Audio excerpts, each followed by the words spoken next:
सुखदेव जी कहते हैं सुनो भैया, 6 जगहों पर झूठ बोलने में दोष नहीं लगता। बड़े ध्यान से सुनेंगे। 6 जगहों पर झूठ बोलने में कोई दोष नहीं होता। स्त्रीसु नर्म विवाहे च प्रत्यर्थे प्राण संकटे गो ब्राह्मणार्थे हिंसायाम। स्त्रीसु, पत्नी से झूठ बोलने में कोई दोष नहीं होता। सुबह से शाम तक झूठ बोलो, कोई दोष नहीं। क्यों भैया? पत्नी होती ही झूठ बोलने के लिए है। अगर पत्नी कह दे कि मेरे लिए मंगलसूत्र बनवाओ, अब भाई उसको क्या पता आपके पास सामर्थ्य है कि नहीं। अगर वो आपकी भावनाओं को नहीं समझ रही तो उससे कह दो देवी मैंने ऑर्डर दे दिया है और तुम्हारा हार या मंगलसूत्र बन रहा है। अब आप उससे बोल दो बस 15 दिन में तैयार हो जाएगा। 15 दिन की डेट दिया है उसने, सुनार ने। भैया 15 दिन तक आवाज भी नहीं निकालेगी पत्नी। और जैसे ही 15 दिन पूरे हो जाएं, पत्नी को फिर बोलना पड़ेगा।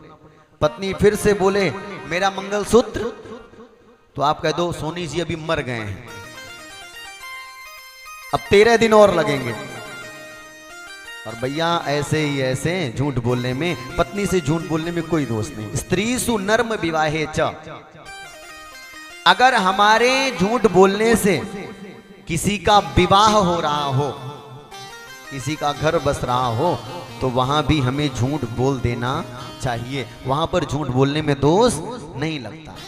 स्त्री सुनर्म विवाहे चा प्रत्यर्थे प्राण संकट, अगर हमारे झूठ बोलने में किसी के प्राण बच रहे हो, किसी के प्राण संकट में हो, आप झूठ बोल दो कि उसके प्राण बच जाएंगे, तो झूठ बोल देना चाहिए। प्रत्यर्थे प्राण संकट, आपके झूठ बोलने में अगर गोहत्या होने से बच रही हो तो झूठ बोल देना चाहिए।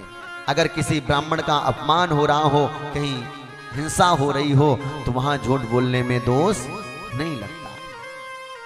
परमात्मा ने कहा भले ही रोना ना आए, पर अगर ससुराल में कोई घटना घट जाए तो पत्नी के साथ में 2-4 आंसू बहा लेना चाहिए। भैया उसी में कल्याण है।